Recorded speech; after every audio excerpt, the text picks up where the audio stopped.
주시고 매일매일 실수하지만 예배 이후에는 잘못을 회개하고 달라질 수 있게 해주세요. 감사합니다. 예수님의 이름으로 기도드렸습니다. 아멘.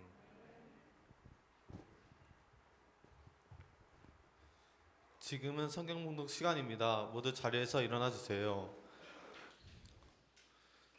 자녀들아, 주 안에서 너희 부모에게 순종하라. 이것이 옳으니라. 내 아버지와 어머니를 공경하라. 이것은 약속이 있는 첫 계명이니 이로써 내가 잘되고 땅에서 장수하리라.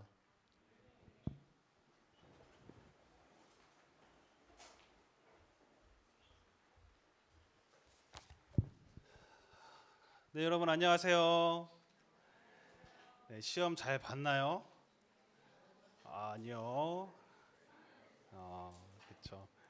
시험 끝나고 시험 잘 봤냐고 하는 게 또 실례일 수 있죠. 옆에 친구하고 이렇게 인사합시다 한번. 시험 점수가 너의 인생의 점수는 아니야. 이렇게 한번 좀 인사합시다. 그래. 시험 점수가 내 인생의 점수는 아니야. 그래요. 시험 잘 봤다고 해서 그 사람의 점수가 뭐 그렇게 높은 거라고 하기에도 좀 겸손해질 필요도 있고요. 또 너무 낮게 나왔다고 해서 이렇게 좌절할 필요는 또 없을 것 같습니다. 시험 못 본 친구들이 오히려 더 잘 사는 사람들도 많더라고요. 무엇보다 인생의 점수가 높은 친구는 지금 오늘 이 자리 예배 나온 친구인 줄로 믿습니다. 아멘. 네, 오늘 뭐 예배 나온 친구들이 제일 값진 삶을 사는 거죠. 지금 이 순간만큼 제일 값진 시간이 바로 이 자리인 줄로 또 믿습니다. 아멘. 그래요. 오늘이 무슨 주일인 줄 아세요? 그쵸, 어버이 주일이죠. 5월 8일 이제 어버이날, 내일이 이제 어버이날인데, 그래서 이제 오늘 어버이 주일로 드려집니다. 그래서 내 부모를 공경하라라는 말씀의 제목을 가지고 함께 좀 말씀을 나눠보려고 하거든요. 세상에서 가장 가까운 존재를 이야기한다면은 아마도 가족일 거예요. 그렇죠? 얼마나 가까운지 나의 모든 허물을 그냥 다 벗고 다니잖아요. 이렇게 팬티 바람으로 이렇게 막 돌아다니기도 하고, 친구하고도 그렇게는 잘 안 하거든.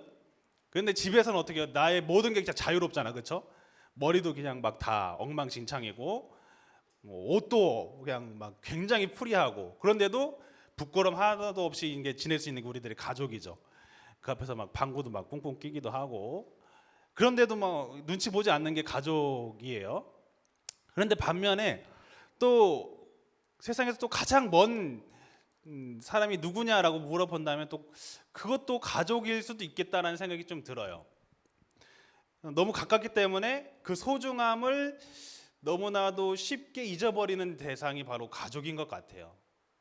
너무나도 가까이 있어서 그 부모님에 대한 소중함 혹은 우리 자녀들에 대한 소중함을 좀 망각할 때가 있다는 거죠.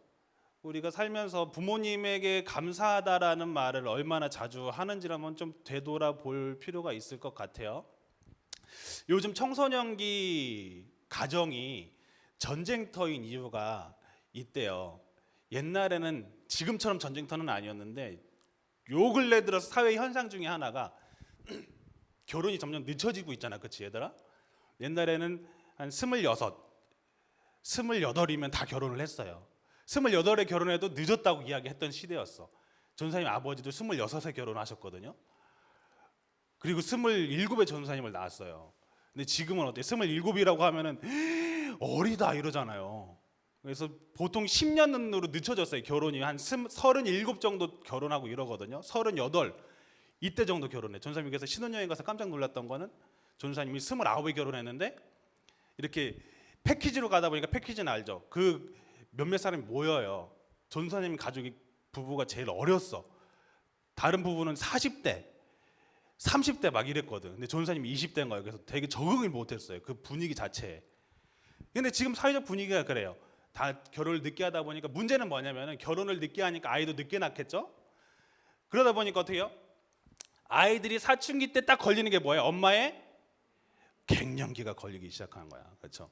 보통은 일찍 결혼했으면 엄마의 갱년기가 좀 늦게 오거나 이러는데 아이들이 딱 사춘기 때쯤에 엄마 나이가 딱 이제 갱년기가 딱 걸리는 거예요. 그러니까 어떻게? 자녀는 집에서 사춘기라고 막 그러고 있고 이제 엄마는 갱년기라고 그러고 있고 굉장히 분위기가 굉장히 좀 어렵죠. 그 호르몬에 다 문제거든. 사춘기는 호르몬이 너무 폭발해서 그렇고. 또 갱년기는 이제 엄마의 여성 호르몬이 또 이제 감소하는 거잖아요. 그 여성 호르몬의 별명이 그거래요. 관용 호르몬이래요. 관용 호르몬. 뭐예요? 참아주고 인내해주고 좀 이렇게 보다듬어주고 하는 게 이제 그 관용의 호르몬이라는 거예요. 그러니까 여성 호르몬이 그런 능력이 있다는 거예요. 그래서 생각해 보면은 아빠보다는 엄마가 더 잘 품어주잖아요, 그렇죠? 그게 여성 호르몬의 힘인 거예요. 그런데 문제는 뭐예요? 이 여성 호르몬이 감추되면서 관용 호르몬이 점점 없어지는 거예요. 점점 어떻게 돼가는 거야? 이제 남성화돼가는 거예요. 점점 공격적으로 변하고 굉장히 좀 말투도 이제 좀 날카로워지기 시작하고 이제 그런 이렇게 좀 변화가 일어나기 시작하는 거죠. 그런 변화가 급격하게 일어날 때가 이제 갱년기인 거예요. 그래서 이제 제2의 사춘기라고도 불려지거든요. 그래서 의사들은 또 이야기해요. 갱년기가 이기냐 사춘기가 이기냐 어디가 이길 것 같아요? 갱년기가 이긴대요. 사춘기랑은 차원이 다르대요. 갱년기 때는 이게 함부로 건들면 큰일 난다고 하더라고요. 그래서 갱년기가 이깁니다. 이렇게 의사들이 이야기를 하는 걸 전선에 본 적이 있거든요. 그래서 사춘기인 자녀와 갱년기인 엄마 그 집안에 이제 전쟁터를 방불케 하죠. 이제 싸해요. 굉장히 말도 굉장히 좀 날카롭게 하기 시작하고 더군다나 거기에다가 이제 자녀 중에서 고3인 누나든지 내가 고3이든지 누군가가 고3이다. 그러면 또 어떻게 돼? 정말 그 집은 살얼음 판이지, 그렇지? 조금만 건드려 톡 터져. 되게 조심해야 돼. 말하는 것도 조심해야 되고 일단 말 안 하는 게 안 싸우는 거야. 말만 하면 싸우니까 그러다 보니까 어떻게 서로 방문 잡고 그냥 내 할 일 하고 뭐 그런 사회적 분위기가 지금 형성이 돼 있어요. 그건 자연스럽게 그런 분위기가 됐어요. 그래서 세대 간의 갈등이 점점 늘어나는 시대 속에서 우리가 살고 있거든요. 자녀가 부모를 폭행하는 걸 뭐라고 이야기하냐면은 존속 범죄라고 이야기합니다. 그걸 존속 범죄가 근데 점점 점점 더 늘어나고 있다고 해요. 2012년에는 956건이었던 이 존속 범죄가 이제 2017년에는 1962건으로 확 늘었죠. 근데 점점 지금 더 늘어나고 있대요. 더 나가서 존속 살인 같은 경우도 거의 2배 가량 늘었다고 이야기를 해요. 왜 부모를 죽였냐라고 물어보면은 이유가 대단한 게 아니에요. 이유가 뭔지 아세요? 잔소리가 듣기 싫어서요. 혹은 부모님이 나한테 용돈 안 줘서요. 이런 이유 때문에 부모를 살해하는 시대 속에서 우리가 살고 있어요. 이 존속 살인이 다른 나라는 비중을 보면 살해 비중을 보면 1%도 안 된대요. 1, 2%밖에 안 된다는데 대한민국에서만 유독 지금 더 부각되고 더 늘어나고 있다고 이야기하는 거예요. 내 부모를 공경하라고 이야기했는데 부모를 공격하는 시대에 우리가 지금 살고 있는 거죠. 여러분들 부모님하고 얼마나 많이 다투시나요? 전도사님은 다퉜을까 안 다퉜을까요? 전도사님도 되게 순딩이었거든. 친구들한테는 순딩이었어. 그런데 알죠? 순딩인 친구들이 집에 가면은 그렇게 부모님한테 막대해. 나빴어 아주. 전도사님도 생각해보니까 부모님하고 많이 싸웠어요. 특히 옷 입는 걸로 많이 싸웠거든. 서로 패션 감각이 너무 달라. 여러분 알죠? 사춘기 때의 패션 감각 알죠? 전도사님도 왜 그러고 다녔는지 모르겠지만 괜히 흑역사를 만들어냈거든. 자체적으로 그 남방을 입으면 괜히 그때 서태지 아이들 본다고 해가지고 미안 서태지 아이들도 모를 텐데 한쪽 남방만 집어넣고 한쪽 남방을 빼놓고 다녔어요. 누구야 비웃는 사람? 그냥 괜히 그러고 다녔어. 그 되게 이상하거든. 지금 생각해도 내가 왜 그랬지 싶은데 부모님 그러면서 왜 그러고 다니냐 빼라. 난 싫다고 이게 좋다고 하면서 내 개성이라고 하면서 한쪽만 이렇게 넣고 다닌 거야. 또 그 당시엔 벨트가 길게 늘어진 게 유행이었어요. 알죠? 힙합이라고 해가지고 벨트 끝을 여기까지 늘린 거야. 막 질질 끌고 다닐 정도로. 부모님은 그걸 보면서 왜 그렇게 벨트를 덜렁덜렁 하고 다니냐고 되게 보기 싫다고 아니 내 마음이라고 막 그러고 다닌 거야. 그리고 그 당시 또 고등학생 때는 전사님이 찌청 이렇게 장인이었거든요. 이게 청바지를 찢는 거에 장인이라고 전사님이 전번에 한번 얘기했던 것 같은데 이렇게 올이 안 끊어지게 기가 막히게 잘 튜닝을 했어요. 근데 그 찢어진 청바지를 부모님이 그냥 볼까 놔둘까? 똑같은 말이네. 뭐라고 할까 놔둘까? 뭐라고 하셨거든. 그래서 한 번은 이렇게 찢어진 청바지 갖고 갔더니 그걸 다 수선집에 가서 다 박아놓은 적이 있어요. 알죠, 여러분? 찢어진 청바지 입고 다니면 없어 보이진 않거든. 근데 박아놓고 다니면 진짜 없어 보여. 아니 쟤 진짜 가난해서 저러고 다니나 이렇게 본단 말이야. 그래서 왜 이거 이렇게 만들어놨냐고 막 싸운 적도 있어요. 그래서 왜 말짱한 왜 바지를 찢어놓고 다니냐고 전사님 되게 뭐라고 했거든. 나름 전사님 입장에서는 그게 개성이라고 생각을 했어요. 그래서 하도 말리니까 나중에는 말짱한 청바지 입고 나가서 어떻게 돼? 갈아입었어. 설마 거기서 찢진 않지. 말짱한 청바지 입고 나가 찢진 않지. 찢어진 청바지를 화장실 가서 이제 갈아입고 나간 거야. 또 들어올 땐 또 바꿔서 갈아입고. 여러분들도 아마 경험이 있을 거예요. 너 왜 이렇게 짧은 거 입어 하면 이제 막 괜히 단 이렇게 했다가 다 다시 한번 올리고 막 그런 걸로 되게 많이 다퉜어요. 여러분들은 지금 부모님과의 관계가 어떤가요? 그렇게 막 다투고 있나요? 근데 다툼의 이유를 보면은 뭐가 보통 없어서 그러냐면 소통이 많이 없기 때문에 더 그렇거든요. 소통이 잘 안 되기 때문에 그렇거든요. 소통의 부재라고 볼 수 있어요. 가족을 다른 말로 하면은 식구라고 이야기합니다. 식구. 밥 식자의 입구. 그래서 밥을 먹는 입들. 그러니까 같이 밥상 공동체인 거죠. 같이 밥을 먹는 사람들이라는 이야기예요. 식구라고 이야기 표현하거든요. 함께 밥을 먹는 사이가 이제 가족인데 문제는 뭐냐면은 이제 같이 식사하기가 어려워요, 쉬워요? 어려워요. 네, 갈수록 같이 식사한다는 것 자체가 너무 어려운 시대 속에 살고 있어요. 마지막으로 부모님하고 식사를 한 적이 언제인지 한번 생각해 보세요. 쉽지 않습니다. 아침에는 부모님은 출근한다고 자녀들은 등교한다고 막 바빠요. 그러다 보니까 밥을 차릴 만한 여유가 없어요. 부모님은 또 맞벌이라고 하면 더 없어 여유가. 그러니까 이제 뭐 시리얼 대충 챙겨 먹거나 빵 그냥 대충 챙겨 먹거나 아니면 그냥 안 먹고 가는 경우도 대다수죠. 점심은 학교에서 밥 먹고 부모님은 회사에서 밥 먹어요. 직장에서 밥 먹어요. 저녁은? 그럼 저녁은 먹을 수 있어요? 자녀들은 어떻게 해요? 학원 간다고 아니면 야자한다고 안 먹고요. 부모님들도 야근한다고 늦어가지고 못 먹을 때가 많아요. 그러다 보니까 어떻게 해요? 서로 밥을 못 먹는 거야. 그러니까 서로 이야기할 시간이 없는 거예요. 주말에 어쩌다가 한번 그렇게 밥을 같이 먹었어. 그런데 밥을 먹는데 밥 먹는 동안 뭐 해요? 얘기해요? 뭐 하고 있어? 계속 핸드폰 보고 있잖아. 핸드폰 하면서 그냥 야, 너 뭐 핸드폰을 뭐 하고 있냐? 좀 내려놔라 하면 그것도 듣기 싫어가지고 그냥 빨리 핸드폰 하고 있고. 그럼 밥 먹은 다음에 뭐 해요? 같이 이렇게 차 마시면서 다과 나누면서 도란도란 이야기 나눠요? 안 나누지. 뭐 해? 보통 부모님은 소파에 가서 TV 보고 있거나 난 컴퓨터 앞에 앉아 있지, 그렇지? 서로 이야기를 안 하는 거야. 내가 어떻게 살고 있는지, 내가 무슨 생각을 하고 있는지 서로를 몰라요. 그렇게 가까이 살고 있는데도 대화 수준이 내 친구들보다 대화를 안 해.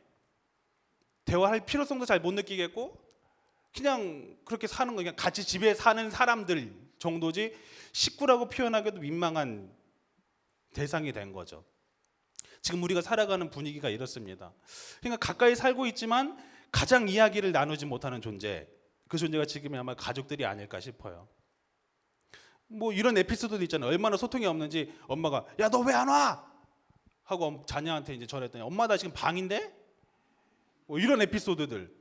왜 그래? 얼마나 이게 소통을 안 하니까 내 자녀가 집에 있는지 밖에 있는지도 지금 잘 파악이 안 된다는 거잖아요. 이렇게 소통이 없다 보니까는 어떻게 해요? 서로 오해와 갈등이 계속 커집니다. 여러분 계속 대화를 많이 해야 돼요. 대부분 싸우는 이유를 보면은요, 정말 그 사람을 미워서 싸웠다기보다는 오해가 굉장히 많거든요. 오해로 인한 갈등으로 좀 많이 싸워요. 그 서로의 대화가 굉장히 중요해요. 오늘이 어버이 주일이잖아요. 여러분 집에 가서 부모님하고 같이 식사하면서 대화를 한번 해보면 어떨까요? 아니면 여러분들이 커피든지 음료를 사서 이렇게 같이 다과를 나눠보는 거. 좀 오글거리겠지만 엄마 나 커피 사왔어 하면서 오글오글거리지. 무슨 얘기를 할지. 근데 그냥 이야기하는 거예요. 그냥 친구처럼 이야기하는 거예요. 엄마는 어떻게 살고 있는지 요즘, 아빠는 어떻게 살고 있는지, 요즘 내 고민은 뭔지, 요즘 엄마 아빠의 고민은 뭔지 서로 들으면서 이야기를 하는 것. 그게 필요해요. 그게 지금 상실한 시대에 우리가 살고 있기 때문에 그래요.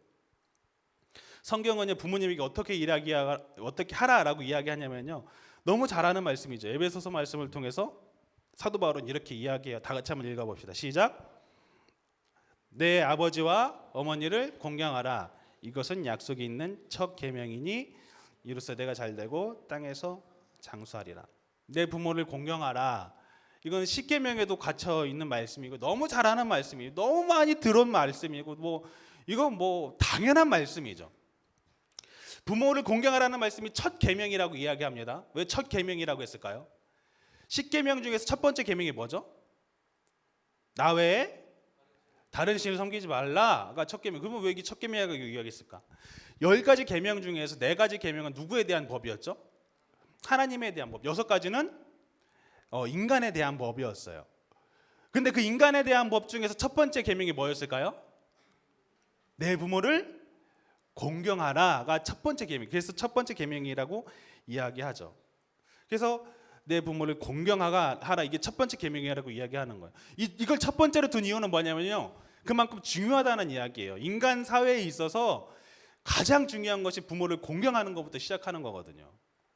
부모를 공경하는 것이 중요하기 때문에 그것이 첫 계명이다라고까지도 사도 바울은 이야기하는 거예요. 그러면 공경하라라고 이야기하면은 사람들이 뭐라고 이야기하는 줄 아세요? 공경해야 할 게 있어요. 공경하죠. 우리 엄마 아빠 공경할 거리가 없어요. 완전 엉망이에요, 엉망. 이렇게 이야기하거든요. 여러분 그걸 아셔요? 공경과요 존경과는 좀 차이가 있습니다. 공경은요, 어떤 사람이 훌륭하다고 여기고 그것을 따르거나 닮으려고 하는 것, 그것이 존경이에요. 어느 사람을 훌륭하다고 여기고 그것을 따르거나 닮으려고 하는 것이 존경이라고요. 그러면 반대로 공경은 뭐죠? 공경은 윗사람을 존귀히 여기고 섬기는 것을 이야기한다는 거예요. 그러니까 공경은요, 상대가 반드시 인격적으로 훌륭한 사람이어야 한다는 것이 아니에요.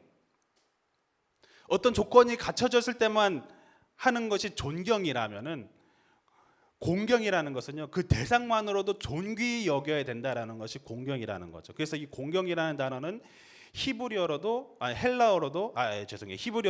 카페드라는 단어를 써요. 이게 뭐냐면 무겁게 여기다, 중히 여기다라는 어원에서 비롯된 거거든요.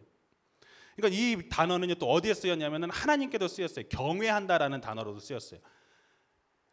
하나님께만 쓰였던 단어인데 예외적으로 어디에 쓰였냐? 또 인간에게 쓰였는데 그게 바로 대상이 부모였다는 거죠. 부모를 공경해라, 카페드해라, 경외해라, 중히 여겨라. 그것이 바로 누구다? 그렇게 중히 여겨야 될 대상이 바로 부모다라는 거죠. 여러분 기억하시길 바랍니다. 우리 모두는 부모님을 공경해야 할 의무가 있는 사람들이에요. 하나님은요, 선택을 두시지 않았어요. 10계명 중에서 10가지 계명 중에서 해도 되고 안 해도 되는 계명이 있을까요? 이거는 내가 그럼 취사 선택해야지, 이건 안 해야지, 이런 게 있어요? 없어요. 10가지 계명은요 꼭 지키라고 주신 거예요. 그 중에 하나가 뭐예요? 내 부모를 공경해라 라는 거죠. 여러분 자식 없는 사람은 있어도요, 부모 없는 사람은 없습니다.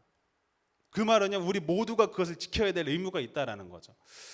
우리 모두는 부모를 공경해야 됩니다. 그렇다면 봅시다. 오늘 말씀을 통해서 나눌 거는 공경한다는 것이 어떤 것일까? 어떤 것이 공경한 것인지를 좀 나눠보려고 해요.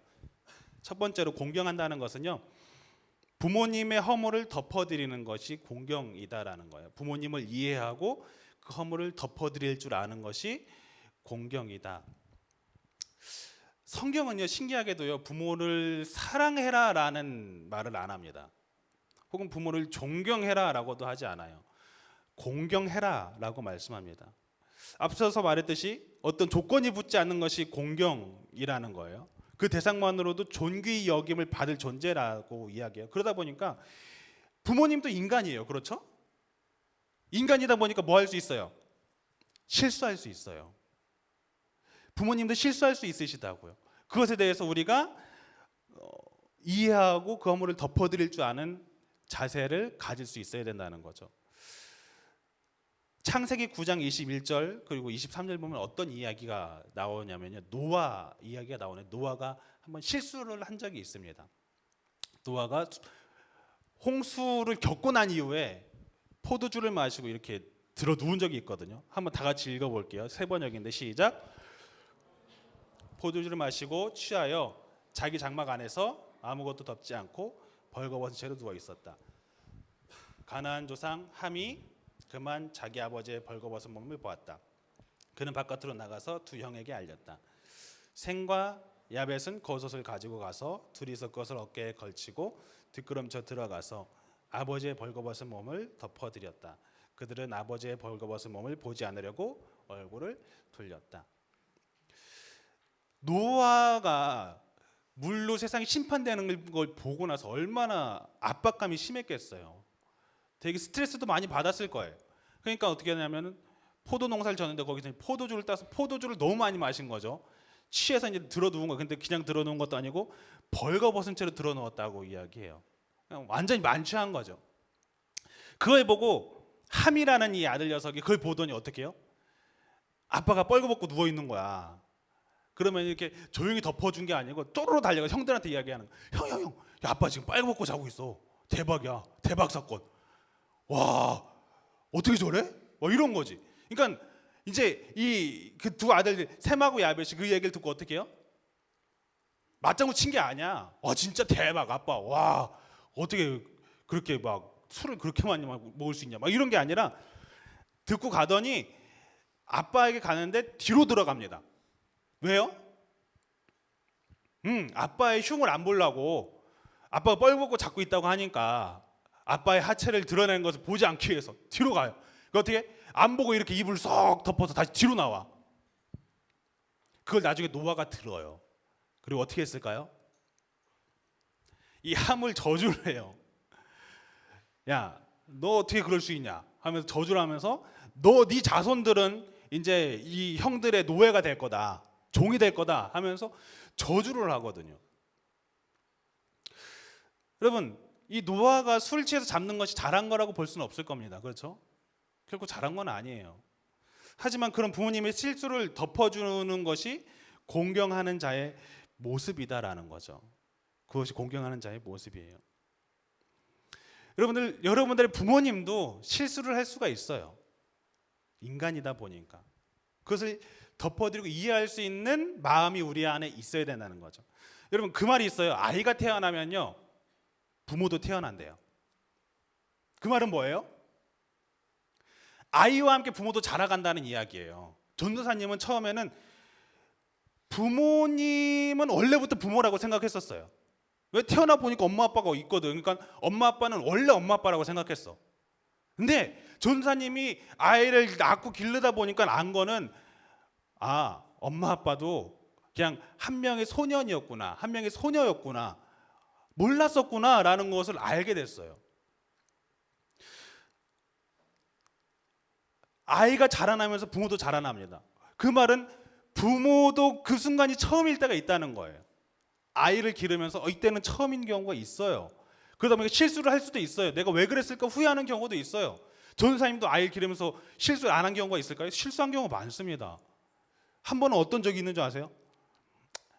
3살이었던 것 같은데 아들이 말을 이제 막 하기 시작할 때 하지 말라고 하는데 계속 하는 거예요. 그래서 어떻게 했을까? 매를 들면서 얘기했어. 하지 마! 근데 계속 하는 거예요. 그래서 뭐라고 했냐면 손 내! 이런 거예요. 손 내밀어. 그랬더니 얘가 어떻게 한 줄 아세요? 전사님은 뭘 생각했냐면 아빠 죄송해요 이럴 거라고 생각했어. 손 내밀어 하니까 손 내밀더라고. 무슨 마음이 들었을까? 얘 봐라. 반항하나? 그래서 어라 얘 봐라고 한 대 턱 때렸어. 다시 손 내! 다시 손 내는 거야. 그래서 어라? 근데 옆에 있던 딸이 울면서 아빠 그러지 마 애기잖아요. 딸이 6살인가 이랬거든요. 5살인가 이랬어요. 그걸 두고 정신 차려서 그 다음엔 안 때렸는데 나중에 아내한테 그 얘기를 했거든요. 우리 아들 보통이 아니다. 깡이 그때 손 내밀라고 그대로 손 내고 그냥 다 맞고 있더라. 아내가 뭐라고 한지 아세요? 그때 전사님이 망치로 머리를 한 대 탁 맞는 느낌이었어. 손 내밀라고 하니까 손 내미는 거지. 맞네? 아니 얘는 어린 마음에 손 내밀라고 한 거 손 내민 거야. 어른인 마음에서는 그냥 그럼 잘못했습니다라고 나올 줄 알았는데 애 마음은 순수하니까 손 내밀라고 해서 손 내민 거죠. 그러니까 그때 이후로 전사님이 뭘 안 한 줄 아세요? 매를 안 댔어요. 충격 먹어서. 와, 내가 그때 아이한테 상처 준 것 같다는 생각 때문에 와, 너무 미안하더라고. 근데 이게요, 한 번만 있는 게 아니라 이런 실수들이 계속 반복이 됩니다. 아이를 기르다 보면은 이런 실수들이 뒤돌아서서 내가 왜 그랬지? 그래서 매 맞아서 우는 아이들 나중에 괜히 미안해서 괜히 발 한번 붙들고 그냥 괜히 미안해가지고 한번 등 한번 쓰다듬어 주는 게 부모님 마음이라고요. 근데 그걸 자녀들은 모르죠. 잘 때 보니까.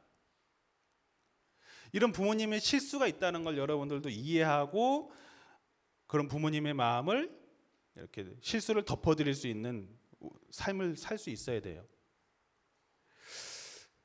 전도사님의 부모님도 처음부터 부모님이 아니었고요.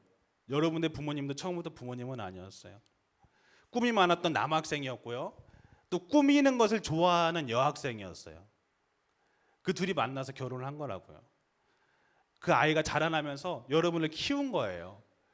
지금 순간도 부모님은 지금 순간이 처음인 경우가 있어요. 지금 나이대가 처음 시집을 보내고요. 처음 장가를 보내고요. 다 처음이에요. 부모님 입장에서도. 근데 자녀 입장에서는 왜 어떻게 엄마가 그걸 모를 수 있어라고 생각할 수 있죠. 근데 처음이라고요. 근데 자꾸 우리는 부모님이니까 왜 그러지? 이라 생각하는 거예요. 여러분들 부모님에게 다시 가서 생각하세요. 이거 부모님이 처음이니까 그렇구나. 우리 엄마의 그 갱년기라서 그렇구나. 이해하고 그 실수를 덮어드릴 수 있는 것이 공경입니다. 지금까지 부모님과의 관계 속에서 혹시 상처받은 마음들이 있었다면요, 그 부모님을 이해하고 그 실수를 덮어드릴 줄 아는 우리 친구들이 될 수 있었으면 좋겠습니다. 아멘. 두 번째, 공경한다는 것이 어떤 건가? 공경한다는 것은요, 부모님의 말씀에 순종하는 것이 공경이다라는 거예요. 에베소서 6장 1절 말씀 다 같이 읽어보겠습니다. 시작.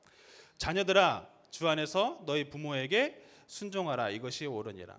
내 부모에게 순종하라라고 말씀합니다. 아이들을 처음 기르다 보면은 아이들이 처음 가장 많이 하는 말 중에 하나가 뭔지 아세요?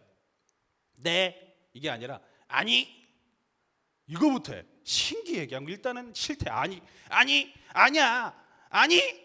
왜 이렇게 아니라고 하는지 모르겠어. 그냥 무조건 부정하고 와. 일단 얘기하면 아니라고.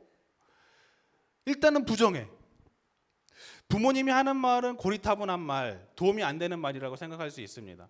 하지만 성경 속의 인물들을 보면은요, 하나님께 크게 쓰임 받았던 인물들의 특징이 있어요. 뭐냐면요, 그들은 한결같이 부모님의 말씀에 순종하는 사람들이었다는 거죠. 이삭을 보세요. 아버지가 제물을 바치러 간다고, 제사를 드리러 간다고 하는데 데리고 갑니다, 이삭을. 그러니까 아빠한테 물어봐요. 아빠, 근데 왜 제사 드리러 가는데 왜 제물은 안 갖고 가? 예전에는 양 그렇게 갖고 가더니. 그러니까 아브라함이 이를 꽉 밀고 다시 얘기해. 하나님이 준비해 주실 거다. 자주 갔던 길이거든요. 제사를 지내러. 아빠랑 같이 자주 지내다가 가니까 뭐 하나님이 준비해 주시겠지 하고 이삭이 갔어요. 그런데 갑자기 이놈의 아빠가 갑자기 자기를 칭칭 묶더니 제단 위에 딱 올려버리는 거야. 몸부림치고 난리를 칠 수 있었죠. 근데 이삭은 어땠어요? 가만히 있었어요. 왜? 부모님이 생각이 그거라면 뭐 나를 드리는 것이 아버지의 뜻이라면 드리겠다고. 그게 이삭의 모습이었어요. 다윗을 보세요. 사무엘이 왕을 찾기 위해서 이새를 찾아갑니다. 아빠거든요. 다윗의 아빠거든요. 다윗의 아빠를 찾아가요. 그래서 네 아들들이 어딨냐, 다 데리고 와라. 그랬는데 이새는 누굴 안 데려가요? 양을 치러 보낸 게 다윗만 안 데려가요. 다윗 입장에서는 난 왜 안 부르지? 할 수 있어요. 그런데 다윗은 아빠 말에 순종해서 어떻게 해요? 양을 치러 갑니다. 그냥 왕을 뽑는 그 자리에 나를 안 불렀다고 해서 삐지거나 이러지도 않았어요. 아빠가 양 치러 가니라고 하니까 양 치러 갔어요. 그게 다윗의 마음이었어요. 여러분, 성경은요, 부모님의 말씀에 순종해라라고 말씀합니다. 그런데 중요한 것은요, 무조건적인 순종이 아니라 뭐라고 조건이 붙냐면요, 자녀들아, 주 안에서 너희 부모님에게 순종하라라고 말씀합니다. 부모님의 말씀에 순종할 수 있어야 됩니다. 그런데 중요한 건 주 안에서 순종하는 거예요. 주님 안에서 순종한다라는 말씀은요, 뭔 말이냐면 주님의 말씀을 기준으로 삼아서 주님의 말씀에 순종하라는 거예요. 주님의 말씀으로 봤을 때 이것이 하나님의 말씀에 맞냐? 그럼 그거에 순종하라는 거죠. 존 스토트 목사님은 이렇게 이야기했대요. 부모가 예수를 믿는 것을 반대할 경우엔 순종할 수 없지만 침례를 받는 것을 반대할 경우에는 순종하여 나중에 받으십시오. 이렇게 이야기했다고 해요. 이런 경우 있죠. 야, 시험 기간인데 왜 교회 가? 가지 마. 학원 가. 그럼 순종해야 돼요? 안 해야 돼요? 성경 말씀을 보면은 이렇게 주 안에서 순종하라고요. 그러면 그건 순종하면 안 되죠. 이거는 하나님이 안식일을 거룩히 지키라고 말씀하셨는데 이거는 엄마 이거는 아니에요. 이야기할 수 있어야 돼. 그런데 예배 드리고 왔어. 그리고 엄마 아빠가 갑자기 나는 짜장면을 먹고 싶은데 엄마 아빠는 순댓국을 먹고 싶대. 어떻게 해야 돼? 순댓국 먹으러 가야지. 부모님의 말씀에 순종할 줄 아는 우리들이 될 수 있었으면 좋겠습니다. 구분해서 주님의 뜻이 무엇인지를 분별해서 순종할 줄 아는 우리들이 될 수 있었으면 좋겠어요. 이렇게 순종하는 이들에게는 이렇게 약속합니다. 에베소서 6장 2절 3절 다 같이 읽어볼게요. 시작. 내 아버지와 어머니를 공경하라. 이것은 약속이 있는 첫 계명이니 이로써 내가 잘되고 땅에서 장수하리라 라고 말씀합니다. 공경하라는 말씀은요, 결국 누가 잘 된다고 이야기하시면요, 자녀가 잘 된다라고 이야기하세요. 부모가 잘 될 거다가 아니라, 부모가 이득이 있을 거다가 아니라, 그렇게 공경할 때 네가 잘 될 거다라고 이야기합니다. 공경하는 자녀들에게 복이 있을 거다라고 분명히 말씀해요. 한 가지 이야기만 하고 이제 말씀을 마무리 지으려고 하거든요. 한 마을에 어떤 풍속이 있었냐면 늙은 부모는 필요가 없다. 그래서 이제 산속에 버리는 풍습이 있었어요. 이 부모가 60세가 넘으면 그냥 이제 버리는 거예요. 부모님이 늙으면 이제 뭐 힘도 없어지고 이제 먹는 것도 그땐 귀한 시대였으니까 쌀도 축내고 하니까 이제 60세만 넘으면은 부모님을 지게에 지우고 산속에다 버리는 거죠. 한 집에서도 이제 부모님이 어머니가 환갑이 되셨어요. 그래서 그 풍습대로 아버지는 지게에 자기 어머님을 태우고 산을 오릅니다. 어머님을 버리러 가는 그 길인 걸 알고 있음에도 엄마는 뭐라고 했냐면은 아들아 천천히 가라 너 다친다 하면서 이제 등에 업히면서 가는 거죠. 아들은 마음이 찔렸지만 못 들은 척하고 부모님을 산속에 동굴 속에 부모님을 내려놓고 이제 내려갑니다. 뒤도 안 돌아보고 내려가려고 하는데 그 아들을 따라온 아버지를 따라온 아들이 갑자기 버려둔 지게를 이제 주섬주섬 챙기는 거예요. 아빠가 얘기하는 거죠. 왜 챙기냐 아들아, 그거 필요 없어. 이제 낡아서 필요 안 쓸 거야. 근데 아들이 뭐라고 얘기했을까요? 왜요 아빠? 아빠 늙으면 나 이거 써야 되는데 하고 챙기려고 막 하는 거죠. 그걸 들은 아버지가 이제 깜짝 놀란 거죠. 그래서 자신의 잘못을 깨닫고 어머니를 다시 모시고 내려왔어요. 이 이야기를 통해서 우리가 배울 수 있는 게 뭘까요? 나도 결국 어느 순간에는 부모가 될 거고 공경을 받아야 될 존재가 된다는 거죠. 내가 부모를 공경한다는 것은 나의 자녀도 나를 공경해야 될 때가 온다는 거예요. 내가 부모를 공경하면 그 모습을 보면서 나의 자녀도 공경하게 된다는 거죠. 이것이 바로 축복의 대물림일 거예요. 내가 잘되고 땅에서 장수하리라라는 하나님의 말씀의 비밀이 바로 여기에 숨겨져 있을지 모릅니다. 나의 행실을 보고 자녀는 배우게 되기 때문에 그렇죠. 이제 말씀을 좀 마무리 지으려고 합니다. 하나님의 사랑과 가장 흡사한 사랑이 뭘까 생각해 보면은요, 그래도 인간의 사랑 중에선 가냘픈 인간의 사랑 중에선 그나마 가장 흡사한 사랑이 바로 부모님의 사랑일 거예요. 어떤 조건 없는 사랑, 대가 없는 사랑, 그냥 무조건적인 사랑이거든요. 심지어는 자녀를 위해서라면 내가 죽을 수도 있겠다라고 생각하는 것이 부모님의 사랑일 겁니다. 우리가 그 부모님의 사랑에 감사하면서 부모님을 존경할 줄 아는 우리들이 될 수 있었으면 좋겠습니다. 아멘. 그 사랑 얼마나라는 찬양을 통해서요, 부모님의 사랑 그리고 하나님의 사랑을 그리고 부모님의 사랑을 좀 함께 고백했으면 좋겠어요. 이 찬양은 하나님에 대한 고백이거든요. 그런데 하나님뿐만 아니라 이번에는 좀 부모님을 생각하면서 좀 고백했으면 좋겠어요. 그 부모님은 누가 허락해 주신 부모님이냐면 하나님이 허락해 주신 부모님이에요. 그 가정은 누가 꾸리게 하신 줄 아세요? 하나님이 꾸리게 하셨어요. 가정을 이루게 먼저 만드신 분이 하나님이시라고요. 처음부터 가정을 이루게 하신 분이 하나님이십니다.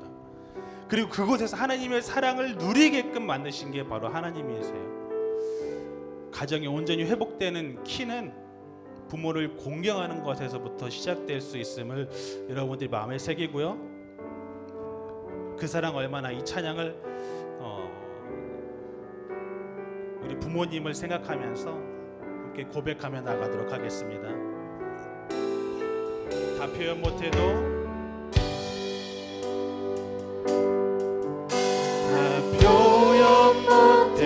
나 표현하리라 나 표현하리라 다 고백 못해도 나 고백하리라 다 할 수 없어도 나 알아가리라 다 닮지 못해도 나 닮아가리라.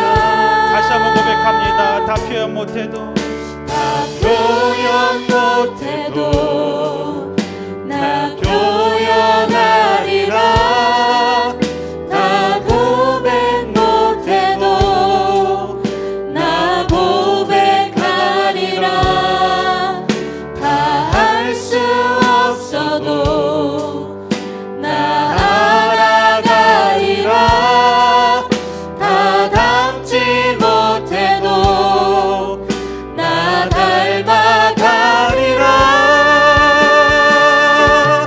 그 사랑 얼마나 아름다운지 그 사랑 얼마나 날 부욕해 하는지 그 사랑 얼마나 크고 놀라운지를 그 사랑 얼마나 나를 감격하게 다시 한번 고백합니다. 그 사랑 얼마나 그 사랑 얼마나 아름다운지 그 사랑 얼마나 날 부욕해 하는지 그 사랑 얼마나 크고 놀라운지를 그 사랑 얼마나 나를 감격하게 하는지 그 사랑 얼마나 아름다운지 그 사랑 얼마나 날 부욕해 하는지 그 사랑 얼마나 크고 놀라운지를 그 사랑 얼마나 나를 감격하게 하는지. 이 시간은 우리 부모님을 위해서 함께 좀 기도하길 원합니다. 전도사님이 부모가 되기 이전에는 사실 부모가 되는 게 뭘까, 부모님의 마음이 뭘까 잘 몰랐어요. 전도사님이 아무리 이야기해도 여러분도 잘 모를 거예요. 근데 아이를 낳고 보니까 조금은 알겠더라고요. 아내가 아이를 낳는데 정말 죽을 각오를 하고 낳는다는 게 뭔지를 좀 알겠더라고요. 12시간의 진통을 통해서 아이를 낳았거든요. 그런데 참 놀라운 거는 본인이 그렇게 아플 텐데 아이를 먼저 찾더라고요. 아이 괜찮냐고, 아이 어떠냐고. 그러면 피떡인 아이를 가슴에 안으면서 젖을 물리는데요, 되게 힘들고 아플 텐데 그냥 아이를 품더라고요. 그걸 보면서 느꼈습니다. 이게 하나님의 사랑인가? 이게 예수님의 사랑인가? 예수님의 사랑이 굉장히 추상적으로 느껴졌었는데 그때 좀 알았어요. 이게 예수님의 사랑이구나. 이게 부모의 마음이고 또 하나님의 마음이구나. 여러분의 부모님들도요, 여러분들을 결코 쉽게 낳지 않습니다. 많은 피를 쏟아가면서 혹은 배를 갈라가면서까지 자녀를 출산합니다. 내 몸이 망가져요. 아이를 낳다 보면 부모님의 몸이 다 망가집니다. 배에 튼살이 생기고 몸매는 말할 것도 없고요. 예전같이 몸매 변하지가 않아요. 뼈가 다 벌어져 버렸기 때문에. 그런 것을 각오하고도 낳는 것이 바로 부모님의 마음이거든요. 근데 우리는 자꾸 이야기하잖아요. 엄마가 나한테 해준 게 뭔데? 아빠가 나한테 해준 게 뭔데? 근데 날 낳아주신 것만으로도 부모님은 나한테 해준 게 많더라고요. 이 시간은 좀 기도할 것은, 하나님, 저희 부모님을 제가 용서하지 못한 것이 있다면 주님 용서하게 하시고, 부모님의 허물을 덮어드리지 못한 것이 있다면 부모님의 허물을 덮어드리게 하시고, 부모님을 위해서 내가 기도하지 못한 것이 있다면 주님 부모님을 위해서 제가 기도하게 하여 주시옵소서. 그래서 주님, 저희가 주님께서 명령하셨듯이 내 부모를 공경하라 말씀하셨듯이 제가 부모님을 공경하고 존귀히 여길 수 있는 저희가 되게 해달라고. 그래서 저희 가정이 회복되게 하시고 저희들의 무너진 그 가족 공동체가 다시 한번 회복의 역사가 있을 수 있도록 우리 가족을 위해서, 우리 부모님을 위해서 함께 좀 한 목소리로 기도하길 원합니다. 기도하겠습니다. 아버지, 정말 우리가 이 시간 우리의 부모님을 위해 기도하기를 원합니다. 주여, 정말 아버지, 우리가 저희 정말 부모님이 부모님을 서로를 통해서 나를 낳으셨음을 잊고 살았음을 고백합니다. 주님, 부모님의 그 사랑을 잊고 살았음을 고백합니다. 우리가 온전히 경험하고 주님, 그 부모님의 그 수고하심이 얼마나 값진 것임을 잊어섰음을 고백합니다. 주님, 부모님과의 관계가 회복되게 하여 주시옵소서. 저희 부모님을 용서하게 하여 주시고 부모님의 어머니를 덮을 줄 아는 저희들을 되게 하여 주시옵소서. 서로가 서로를 사랑으로 부을 수 있는 저희를 되게 하여 주시옵소서. 내 부모를 공경하라, 이것이 약속이 있는 첫 계명이다 말씀하신 주님, 저희가 저에게 허락하신 그 부모님을 마음에 품게 하시고 그 부모님을 공경하며 나아가는 저희들 될 수 있도록 인도하여 주시옵소서. 주의 말씀에 순종할 수 있는 저희들 되게 하여 주시옵소서. 부모님을 위해서 기도할 줄 아는 저희들 되게 하여 주시옵소서. 그동안 받기만 했다면 저희 부모님을 위해서 기도하게 하시고, 그동안 저희가 누리기만 했다면 부모님을 위해서 헌신할 줄 아는 우리 청소년들, 우리 친구들 될 수 있도록 인도하여 주시옵소서. 주님, 그 사랑을 온전히 다시 한번 닮아가길 원합니다. 무너진 가정들이 회복되는 역사가 있게 하여 주시옵소서. 무너진 가정들이 다시 한번 일어서게 하여 주시옵소서. 주님의 사랑으로 일어서게 하여 주시옵소서.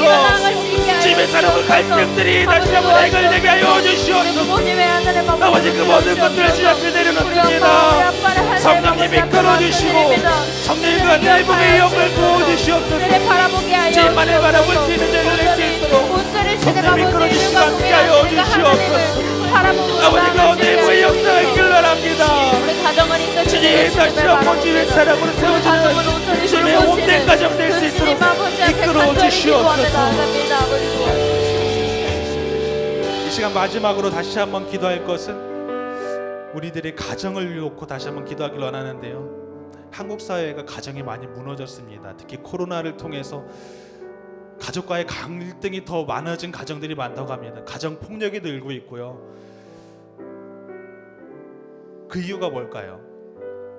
사단은요, 가장 먼저 공격하는 것이 하나님이 아끼는 거거든요. 그게 뭐냐면 하나님의 몸된 공동체 가정입니다. 가정을 무너뜨리면은 그 아이도 무너지고 그 남편도 무너지고 그 아내도 무너지거든요. 그래서 가정을 무너뜨려 버립니다. 우리 가정들이 다시 한번 바로 설 수 있도록, 우리 가정이 정말 하나님께서 기뻐하시는 가정이 될 수 있도록 함께 기도했으면 좋겠습니다. 한국 가정이 무너진 이 가정들이 다시 한번 일어서게 하시고 정말 이 가정이 천국의 기쁨을 누릴 수 있는 가정들이 될 수 있도록 주님께서 그 가정들을 통해서 하나님의 사랑을 느끼게 하시고 하나님의 사랑을 누리면서 그 사랑을 전할 줄 아는 가정들을 주님께서 바로 세워달라고 우리 가정을 놓고 다시 한번 기도하며 나가겠습니다. 아버지, 주여, 저희들의 무너진 가정들을 다시 한번 회복시켜 주시옵소서. 다시 한번 회복시켜 주시옵소서. 무너진 가정을 회복시켜 주시옵소서. 무너진 가정들 가정들 다시 한번 이렇게 세워주시옵소서. 주님 아버지 앞에 지금 무너진 가정이 다시 한번 일어나길 바랍니다. 주님의 숨결이 아버지, 필요한 우리 가정들이 가정 있습니다. 가운데 오늘도 주님의 손길을 상처받고 기다리는 무너진 가정이 가정들이 있습니다. 있다면 우리의 가정을 성령님 주님 아버지 일하여 마음에 주시고 세우시고 다시 한번 회복시켜 주시옵소서. 주님 회복의 역사에 있게 하여 주시옵소서. 아버지가 나의 회복의 역사에 길러랍니다. 주님 집에 사랑의 가운데 넘쳐나길 원합니다. 모든 것들이 주님 성령님 앞에 일하여 지금 주시고 올바르게 세워질 수 있도록 성령님 회복시켜 주시옵소서. 가정에서 이루어질 수 있게 성령 가운데 하소서. 회복의 역사에 있게 가정에서 하여 예배가 주시옵소서. 먹게 하시고 주님의 가정에서 사랑을 소통이 먹게 하시고 가정 가정에서 가운데 갈등을 누릴 수 아물게 하시고 주님께서 그 모든 것들을 만들어주시고 인도하여 치유하시는 주시옵소서. 하나님의 영이 가득 그런 채워질 주님의 수 바람으로 있는 나아갈 수 그런 있는 가정이 될 수 있도록 아버지 가정 될 수 들어 있도록 주옵소서. 성령이 아버지 들어 이끄시고 주옵소서. 그런 모든 함께하여 가정이 될 수 있게 하여 주시옵소서. 주옵소서. 주님께서 허락해 주신 가정들입니다. 그 가정 없이는, 그 부모님 없이는 저희가 태어날 수 없었음을 다시 한번 고백합니다. 주님, 그 가정이 다시 한번 회복의 역사가 있게 하여 주시옵소서. 주님, 너무나도 무너진 가정들이 많습니다. 주님, 부모님의 실수로, 자녀들의 갈등으로 무너지고 상처받은 많은 가정들이 있습니다. 주님, 그 누구보다도 그런 가정들을 가슴 아파하실 주님, 내 부모를 공경하라 이렇게 말씀하셨던 그 주님의 말씀을 저희가 지키게 하여 주시옵소서. 먼저 저희 부모를 공경하게 하시고 부모님의 실수를 먼저 덮을 줄 아는, 또 용서할 줄 아는 저희들 되게 하여 주시고, 주님의 말씀에 주 안에서 순종할 줄 아는 저희들 되게 하여 주셔서 정말 저희들의 가정의 회복이 먼저 우리 친구들을 통해서 역사가 있게 하여 주시옵소서. 지금 그래야 해서 우리 부모님이 또한 우리 친구들이 서로 연합하여서 주님의 사랑이 그 가운데 넘쳐나는 역사가 있을 수 있도록 성령님 일하여 주시고 함께하여 주시옵소서. 감사드리며 예수님의 이름으로 기도드렸습니다. 아멘.